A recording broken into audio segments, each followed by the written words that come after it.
बेनो गारिया ओरैबायदि जादों बे गोबोरनाया आथिङा फारसे गब्लंबाय चिरां जिल्लानि सिङाव थानाय सान्तिपुर बिसिडिसि यानि सान्तिपुर आउटपस्टनि सिङाव थानाय 1 नं अदालगुरि होननाय गामियावहाय आङो दिनै दंफैयो रायजोफोर आङो बेयाव फैनायनि मेन उद्देश्यआनो जाहैबाय गोबां जोंनि गेजेरावहाय जोंनि पाब्लिकफोरनि गेजेरावहाय बेमार आजारजों सैनांनानै थानायफोर दङ दा नैबे जायगायावहाय आङो बै बेमारफोरखौ फाहामथाय होनो थाखाय बा जाय व्यक्तिफोरा बेमाराव गोग्लैसोनानै दं गानो रोङि गारायफोर जानानै दङ बिथांमोननि थाखाय नैबे जायगायावहाय फैनानै स्पेशल भिडिअ आङो लानानै फैनाय जादों रायजोफोर बेवहाय मा बेमारखौ फाहामथाय होनो हायो बेखौ आङो बे भिडिअनि गेजेरजोंनो डिटेल्स नोंथांमोननो फोरमायनो थांगासिनो दङ लोगोसे आङो बेवहाय सोर माबायदि बेमारजोंहाय फाहामथाय मोनखो बिनि एभिडेन्स यानि प्रुफखौ लानानैबो आङो नोंथांमोननो फोरमायनो सानबाय आरो बेवहाय मा बेमारखौहाय फारियै फाहामजोबनो हायो बेखौहायबो बे बेमार फाहामगिरिनिफ्राय माखासे बाथ्राखौहाय मिथिनानै लागोन नैबेयाव सारियाव जिरायनानै थानायफ्रानो माखासे फाहामथाय मोननाय व्यक्तिफोर दङ दा बिनि गेजेरावहाय माबायदि सिचुएशनावहाय दङमोन बिसोरो बेखौबो जोङो मिथिनानै लागोन दा आदैनिया मा जादोंमोन आंनिया औ आंनिया बे सिथर जादोंमोन ने माबायदि जायोमोन सिथरना ख्राब थिफुयो औ आच्छा बिराद गिदिरसिमोन ने औ आच्छा बिराद गुवारसिमोन बेसे गोबावजों गाखो सानब्रैसोल' नै सायोमोन नामा ख्राब मोनखायोमोन थानो हायामोन ने ओमफ्राय खान्थै गयो ने बिनि मुलि लानासो हामबाय दा नों प्रुफ होनो हाबाय आरोखि ने दा नै रायजोफोर नायदो माबायदि बेमारा हामखो नै माने बिराद थिफुखांजोबोमोन नै दा बियो फुरा सानथामनि गेजेरावनो हामबाय ने दा प्रुफा बेनो आरोखि ओमफ्राय सोरमोन औ सोरमोन मादैनिबोमोन ने नोंनि मा जादोंमोन आंनि नैबेवहाय मैसो गाख्लाबदोंमोन ओमफ्राय डक्टरनिजों हामाखै आच्छा बेसे गोबाव जाखो जेनेबा बेयो 3 बोसोर जाबाय 3 बोसोर ने हामनानैहाय माने बै समनिफ्राय ओमफ्राय डक्टरनिजों हामाखै नालाय ओमफ्राय बे फंबायनि मुलिखौ लांफैनानै हामबाय आरो सप्ताहजों हामखादों मोदोमानो गैखामोन दथसे गैखामोन दा फुरा क्लियार जाबाय सप्ताहजों ओरै मोदोम हांग्लोबबाय हामबाय आरो ओमफ्राय आच्छा आदै ने आइबो आथिङाव जादोंमोन आथिङाव ने गुग्ला बायदि जादोंमोन गुग्ला बायदि जानायानो अरलांदोंमोन बे मुलिखौ थाब होनानै हामनाय मोनबाय आरो दा माने गुबुनावहाय नायब्लाबो हामाखैमोन माने गुग्ला बायदिखाय आं गुग्लासो नंदोंमोन आच्छा दिन्थिथ'वाखैमोन आरो ओमफ्राय खोन्थानायजों लोगोसे मुलिखौ हरबाय ओमफ्राय बेजों आराम जाबाय ने बरिया ओमफ्राय नैबेजोंबो दङ माने बियो फुरा दा ट्रिटमेन्टआव दंबाय थायो आरोखि माने सोलिगासिनो दङ बेनिया ओमफ्राय आङो जाबायदि नुबाय माने गावनि खुद मोदोमखौनो आं गिज्लायनाय मोनबाय आरोखि माने ओरैबायदि नैबे आदैनियावहाय बे बेमारा जादोंमोन बेखौथ' केन्सारखौनो होनना बुंनांसिगोन ने केन्सारानो बोरै जाजोबखोमोन जेन'बा आच्छा बेखौ खुलियाब्लाबो जासिगोन दे खुलियाब्लाबो जासिगोन दा जिखुनु जा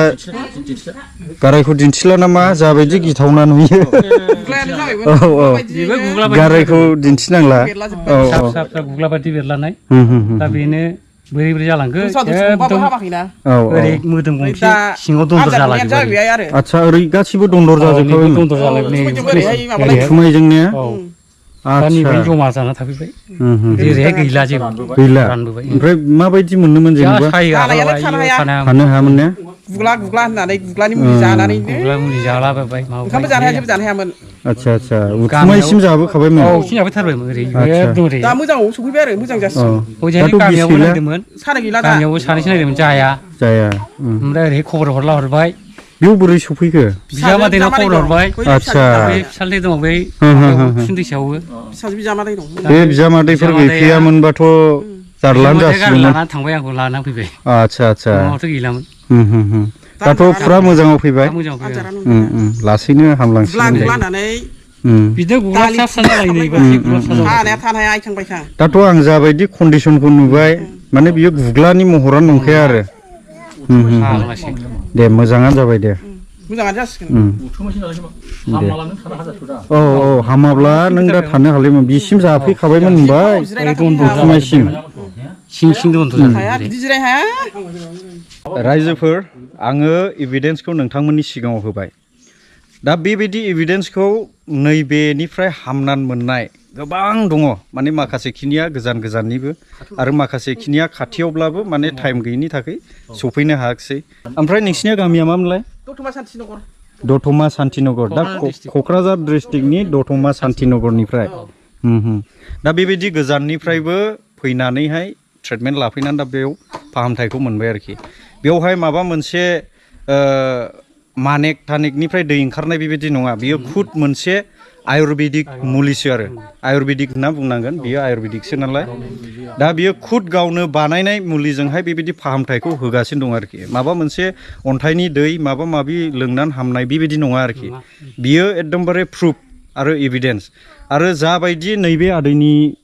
गारायखौ नुबाय आं ओरैबायदि गिथावनाखा दा रायजोफोर नोंथांमोनाबो जुदि बेबायदि बेमारावहाय सैनांनानै दङब्ला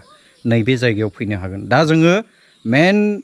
माने फाहामथाय होग्रानिफ्राय जोङो माखासे बाथ्राखौ मिथिना लादिनि बिथाङा मा मा बेमारखौहाय फाहामनो हायो दा फाहामथाय होग्रायानो जाहैबाय नैबे आदायानो ओमफ्राय गिबियावनो आदानि नामखौ खोन्थाना लाग्रोदो दे आंनि मुङा मावरिया नार्जारि ने ओमफ्राय ओरैनो नोङो मा मा बेमारखौ फाहामनो हायो आङो बे सिगांहाय बुस्थुआ बे गुग्ला बायदि जायो ओमफ्राय बेखौ डक्टरफ्रा केन्सार होनना बुङो ओमफ्राय जोंनि बर'आवहाय बेखौ निलिखट होनो सोरबा नारेंगा होनो खिन्थु बियो डक्टरनिजों माने खान्थि गग्रा मात्रैनो माने डक्टरनिजों हामा आरोखि आंहा बेहा प्रुफ दङ आरो आं एसे एनैल' मानसि सोखायाखै गैयालाबो आङो मथा मथि बुहुत आरो बुंनो हाले आरोखि आं साननो हाले सापर्ट होनायाव आङो दिनैहाय नोंथांखौहाय लिंहरनाय जाबाय आदसा ओमफ्राय ओरैनो नलिखट माबा माबि बे गासिबो बिदिनो गोग्लैजोबखाबाय ने बियो केन्साराव गोग्लैयो केन्साराव ओमफ्राय मोनसेया बे गिदिर गिदिर अट खामाय बायदि थिफुयो बेबो हामलाङो ओमफ्राय आखाइ बौनाय ओमफ्राय स्टेन्ड जानानै डक्टरफोरनाव स्टेन्ड जानाय लोगो लोगो डक्टरनावथ' थांखायो आरो डक्टरनाव थांनानै जेनेबा 2 मास 3 मास जाबायलायनो बेयावबो खान्थाया गगासिनो दङ औ बे गारायनिफ्राय नै बेफोरो गासिबो हामजोबो आरोखि ओमफ्राय अट खामनाय ओमफ्राय दै गुदुं गोलायदेरनाय बे गासिबो माने बे आं जि होग्रा मुलि खिन्थु बेवहाय मोनसे अट खामायनाया एसे एसे आं आलदा आलदा होयो आरो गारायनाय अट खामाय बा मा होनो बे गिदिर गिदिर थिफुनाय बेयाव माने मोनफा मोननै आलदा दंदेनो आरो ओमफ्राय बे केन्सारनिया बेयाव फुरा होजोबनांगौ जायो मथा मथि गाराय मात्रयैनो हामजोबो आरो ओमफ्राय मोनसे बे गोबाव जालांला बे गाराया मोनसे सम थायो गोबाव जाब्ला बे हामाय जानाय नङा ओमफ्राय आङो हामायखौ हामाय बुंहरगोन ओमफ्राय हामिखौ हामि बुंहरगोन आरो आङो नायनानै थाल मोनो आरो मबाइलाव खेबनानै हरब्लाबो आङो बेखौ सिनायो माने बेसेबां स्टेजसिम थांखो माने स्टेज थाजोबमोन नालाय जुदि लास्ट स्टेजसिम थांनानै थाहैलाथ' बेखौ हानाय नङा अभार जाहैबाय आरोखि माने मोदोम गंसे जाजोब्बाय होननानै सानना लादो मोदोम गंसे जालाबो माने बियो हामगोन गाराया रायाखैब्ला हामायनि स्टेजाव दंब्ला बे हामगोन गारायाबो रायो ने गाराया रायो दा गानो रोङि बेमारफोरखौहाय फाहामनो हायो बेनो आरोखि आरो रायजो राजाफोर प्रुफ दङ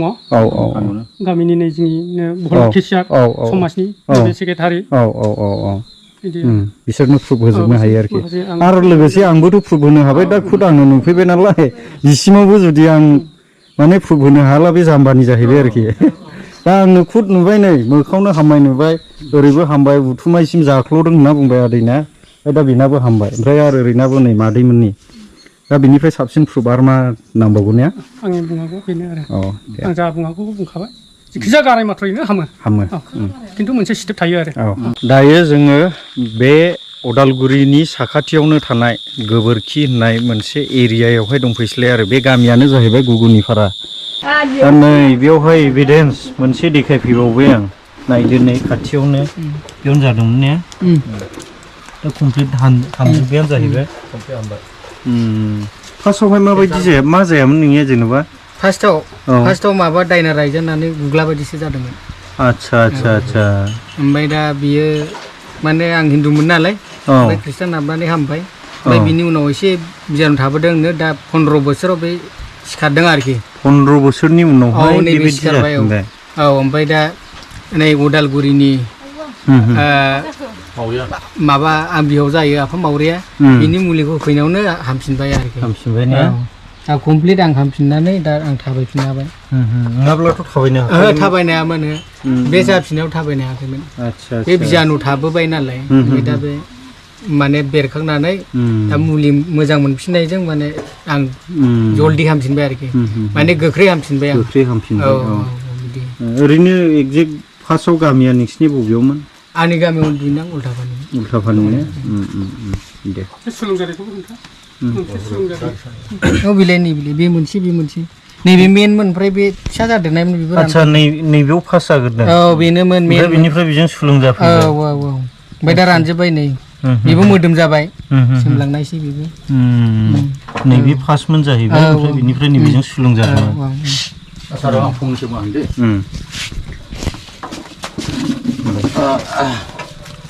ओरैबायदि जादों बेनिया बेमारा ओरै फारसे थफ्लं गब्लंग्रोदों फार्स्टआवहाय ओमफ्राय बेजों गब्लंनायावहाय जेब्लाखि आं मुलि लाबोना फैदों जों गामिनि उदालगुरिनि मावरिया होननायनि बिथाङानि मुलिखौ लाना फैदों बे फारसेयाखौ अख्रेबबाय बा अखानाय फुङाव फैबावला नै आफा आरो फारसे गब्लंबाय नै नांबाय बिदि